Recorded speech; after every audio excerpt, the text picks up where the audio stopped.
بسم اللہ الرحمن الرحیم۔ صرف 5 منٹ کا مدرسہ قرآن و حدیث کی روشنی میں 6 رمضان المبارک۔ نمبر 1، اسلامی تاریخ۔ حضرت یوسف علیہ السلام۔ حضرت یوسف علیہ السلام حضرت یعقوب علیہ السلام کے بیٹے اور حضرت اسحاق علیہ السلام کے پوتے اور حضرت ابراہیم علیہ السلام کے پرپوتے ہیں۔ عراق کے شہر فدان آرام میں پیدا ہوئے۔ بچپن ہی میں اپنے والد حضرت یعقوب علیہ السلام کے ساتھ فلسطین آ گئے۔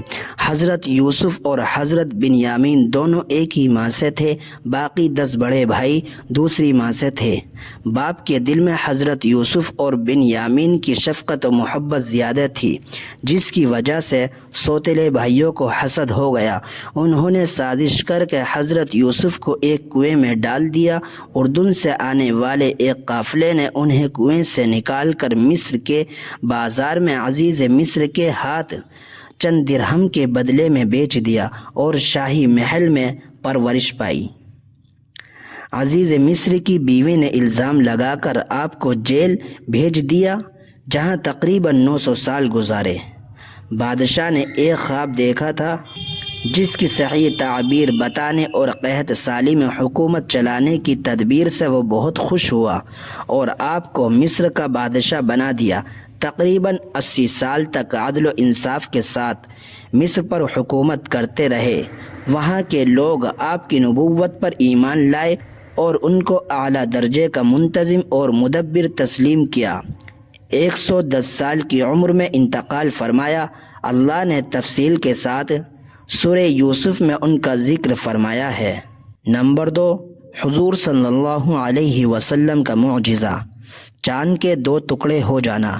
ایک رات آپ صلی اللہ علیہ وسلم کفار مکہ کو دعوت توحید دے کر اپنے صحابہ اکرام رضی اللہ عنہ کے ساتھ لوٹ رہے تھے کہ راستے میں ابو جہل اپنے ساتھیوں کے ساتھ ملا اور ان سے کہا، اگر واقعی تم سچے ہو تو اپنے اللہ سے کہو چاند کے 2 ٹکڑے کر دے، ہم تمہارا دین قبول کر لیں گے۔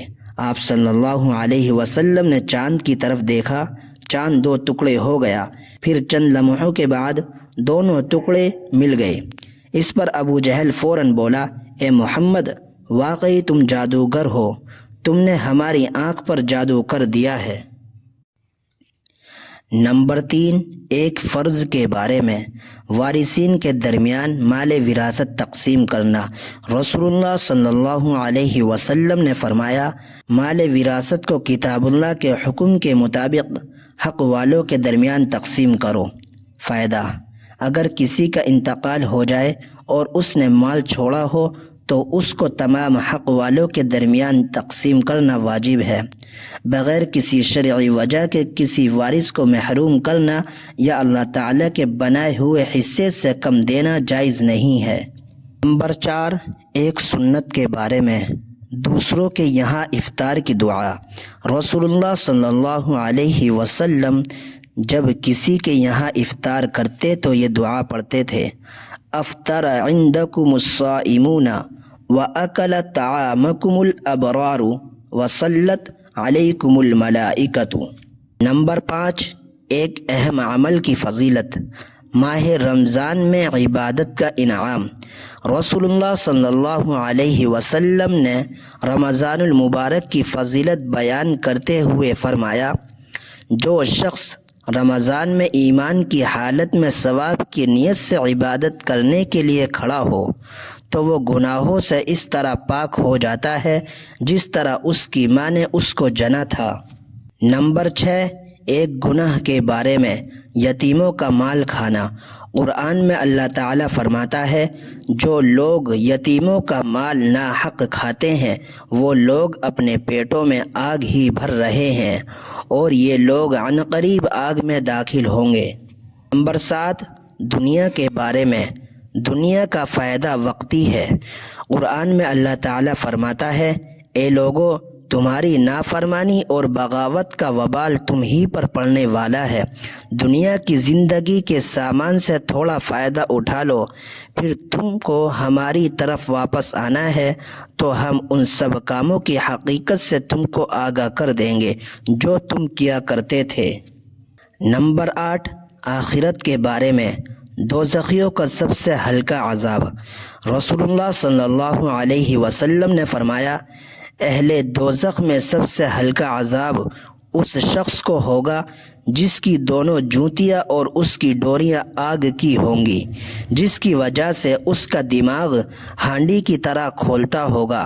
وہ سمجھے گا کہ مجھے ہی سب سے زیادہ عذاب ہو رہا ہے، حالانکہ اسے ہی سب سے ہلکا عذاب ہو رہا ہوگا۔ نمبر 9، طب نبوی سے علاج۔ انجیر سے بواسیر کا علاج۔ رسول اللہ صلی اللہ علیہ وسلم نے فرمایا، انجیر کھاؤ کیونکہ یہ بواسیر کو ختم کرتا ہے اور جوڑوں کے درد میں مفید ہے۔ نمبر 10، نبی صلی اللہ علیہ وسلم کی نصیحت۔ حضرت ابو ہریرہ رضی اللہ عنہ فرماتے ہیں کہ رسول اللہ صلی اللہ علیہ وسلم نے میرا ہاتھ پکڑ کر بطور نصیحت 5 چیزیں ارشاد فرمائی۔ نمبر 1، حرام چیزوں سے بچو، تم عبادت گزار بن جاؤ گے۔ نمبر 2، اللہ کی تقسیم پر راضی رہو، تم سب سے زیادہ مالدار ہو جاؤ گے۔ نمبر 3، اپنے پڑوسی کے ساتھ احسان کرو، تم کامل ایمان والے ہو جاؤ گے۔ نمبر 4، لوگوں کے لیے وہی پسند کرو جو تم اپنے لیے پسند کرتے ہو، تم پکے سچے مسلمان ہو جاؤ گے۔ نمبر 5، زیادہ مت ہنسو، اس لیے کہ زیادہ ہنسنا دل کو مردہ کر دیتا ہے۔